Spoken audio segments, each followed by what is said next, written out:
Family Guy has been on the air for over 2 decades. The kids have been the same age the entire time. Meg is forever the bullied teenager. Chris is forever the awkward middle kid. Stewie is forever 1 year old. Peter and Lois never age a day. And if you've ever tried to actually map out when things happened in this family's life, you've probably ended up with a headache and the creeping feeling that something is very, very wrong. Because the Griffin family timeline doesn't just have plot holes, it has something far more disturbing hiding inside it. Today we're going to untangle the Griffin timeline, and I'm warning you now, once you see how it really works, you can't unsee it. Because the truth isn't that the writers are lazy or careless. The truth is that the Griffins are trapped in something, a loop, a prison made of time, and the evidence is hiding in plain sight across hundreds of episodes. We're going to build this case in 3 stages. First, the contradictions, the moments where the timeline openly breaks. Second, the theory that explains them, the one that turns a sitcom into something closer to a horror story. And third, the disturbing implication of that theory, what it actually means for the people living inside it. Let's start with the contradictions, because there are a lot of them. And they're wild. The Griffins have multiple completely different versions of how Peter and Lois met. They have multiple contradictory backstories for almost every character. We've been shown how Stewie was born, and we've also been shown the family existing in decades when Stewie logically couldn't have existed at all, yet there he is. The kids have lived through what should be 30-plus years of real time, holidays, summers, school years, and yet not one of them has aged out of their slot. Meg has been a junior in high school for longer than some of the people watching this video have been alive. Now, the easy answer is, it's a cartoon, who cares?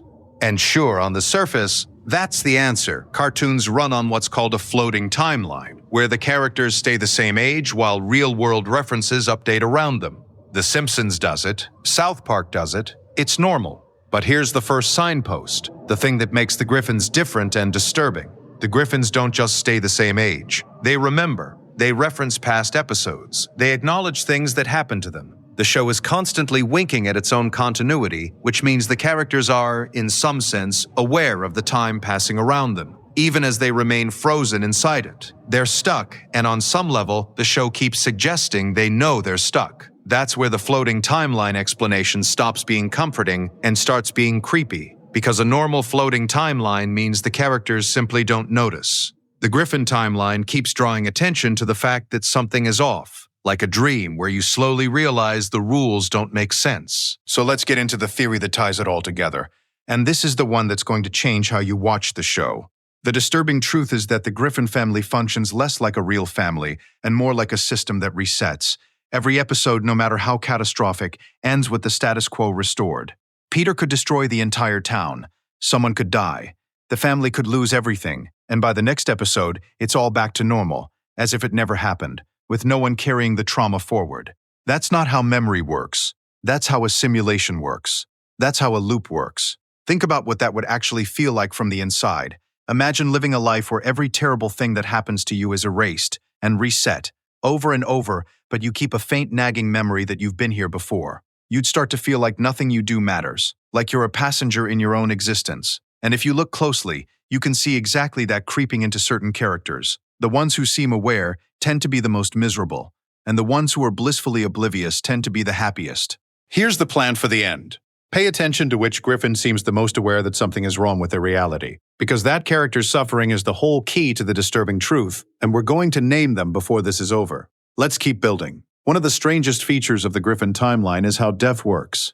Characters die and come back. Characters get erased and reappear. Entire episodes have ended with the family in a completely altered reality, only for the next one to pretend it never occurred. In a normal show, that's a continuity error. In the Griffin universe, it starts to look like a feature of the prison.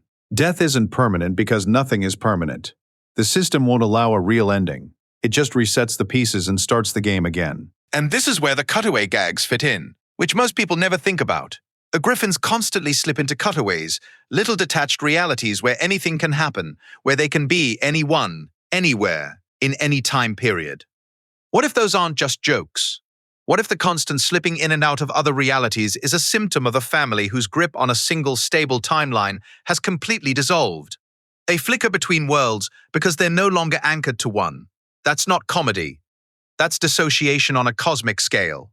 So who pays the price for all this? Who suffers the most inside a reality that resets and refuses to move forward? This brings us to the payoff, and it's the saddest part. The character who suffers most in a frozen, looping timeline is the one who most desperately wants things to change and never gets to have it. And in the Griffin household, that's Meg. Meg is the one who's bullied every single episode. Meg is the one who reaches for happiness, gets a glimpse of it, and then watches the reset snatch it away. If you're trapped in a loop, the cruelest position to be in is the one where you're always the punching bag, always hoping this time will be different, always being dragged back to square one. Meg isn't just the family scapegoat, she's the prisoner who feels the bars the most. And remember the plant, the Griffin who seems most aware that something is wrong. It's Meg, in her quieter moments, and it's Brian, the one who's always searching for meaning, always writing the novel that never gets finished, always reaching for a future that the timeline will never let him reach. The smartest and the most sensitive are the ones who feel the prison. The dumbest, Peter, is the happiest, because he never notices the walls at all. Let me give you the specific evidence, because once you start listing it, the loop theory stops feeling like a stretch and starts feeling like the only explanation. Start with the birthdays that never add up. The Griffin kids have celebrated birthdays, milestones, and entire school years across the series, and yet they never advance. Stewie has had birthdays and remains one. Chris and Meg have moved through what should be a decade of school and remain frozen in the same grades. In a real timeline, that's impossible. In a loop, it's the expected result. Time passes for the world, the references update, the technology changes, but the people inside reset to their assigned positions like pieces being placed back on a board after a game. Then look at the contradictory origin stories. The show has given us multiple, mutually exclusive versions of how the family came to be, how the parents met, how the kids arrived. Most shows would treat that as an error to avoid. The Griffin universe treats it as normal, because in a reality that resets, there is no single true history. Every version is equally real and equally temporary, which is exactly what you'd expect from a timeline that's been overwritten countless times. The past isn't fixed, it's just whatever the current loop needs it to be. Now look at the deaths that don't stick. Characters in this universe die and return, vanish and reappear, get erased, and come back as if nothing happened. In a grounded show, that's a betrayal of the audience. In the loop, it's mercy and horror at the same time. Mercy, because no one is ever truly lost. Horror, because no one is ever truly free either. You can't escape a system that won't even let death be permanent. The exit door has been nailed shut. And here's the detail that ties it together, the one that should give you chills. The family's emotional memory resets, but their factual memory doesn't entirely. They remember events, they reference past episodes, but they don't carry the weight, the trauma, the growth that those events should have caused. It's as if someone is wiping the part of them that would let them change, while leaving just enough memory to make them faintly aware that they've been here before. That selective erasure is the cruelest part of the whole design. It keeps them functional, but it keeps them stuck, and it leaves a residue of déjà vu that the most sensitive members of the family can't quite shake. Picture it from the inside one more time. You wake up, and the house is the same. The fight from last week left no mark. The disaster that should have changed everything changed nothing. You have a nagging sense you've lived this before, but you can't prove it, and no one around you seems to notice. The dumb ones are content. The smart ones are quietly losing their minds. That's not a sitcom. That's a trap with a laugh track. That's the real disturbing truth about the Griffin family timeline. It's not that it doesn't make sense, it's that it makes a terrible kind of sense once you accept that these characters are trapped in a reality designed never to progress, never to resolve, never to let anyone truly grow up, move on, or escape. They're not a family living a life. They're figures reliving the same frozen moment forever, and only some of them can feel it. Now let's push the theory to its darkest corner, because there's one more piece that makes the whole thing click. If the Griffins are trapped in a reality that resets, the obvious question is, resets for whom? Who benefits from keeping this family frozen, repeating never allowed to end? And the unsettling answer is, we do, the audience. The reason the timeline never moves forward is that we don't want it to. We want Peter on that couch forever. We want Stewie to stay a baby, Meg to stay 16, the house to stay exactly as it is. The loop exists because that's what keeps us coming back, week after week, year after year. In a strange way, the viewers are the warden. The show resets the Griffins because we'd stop watching if it didn't.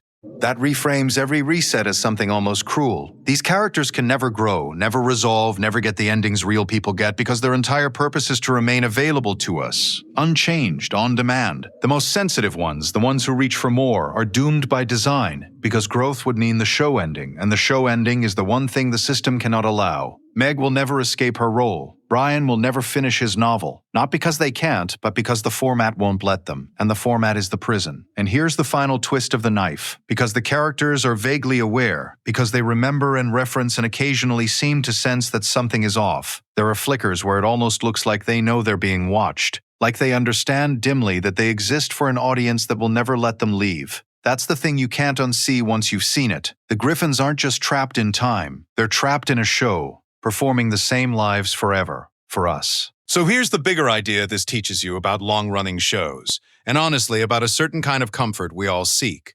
We love these characters because they never change. The frozen timeline is exactly why the show feels like home. But that same comfort, looked at from the inside, is a kind of imprisonment. The thing we love most about the Griffins, that they'll always be there, exactly as they are, is also the most quietly horrifying thing about them. Next time you watch an episode, watch the reset. Watch the catastrophe in Act 3 get wiped clean by the closing scene. Watch how nobody carries the weight of what just happened. And then watch Meg, sitting at that dinner table, hoping tomorrow is different, knowing somewhere deep down that it won't be. So what do you think? Is the Griffin timeline just lazy cartoon logic? Or is there really a prison hiding under the punchlines? Tell me in the comments, and tell me which character you think suffers the most inside the loop. If this rewired how you see the show, hit that like button and share it with the friend who thinks Family Guy has no continuity, because the truth is so much weirder than that. And stick around, because if the timeline is the prison, then the next question is what the show was willing to do inside it. We're counting down the darkest Family Guy episodes they almost banned, and some of them barely made it to air.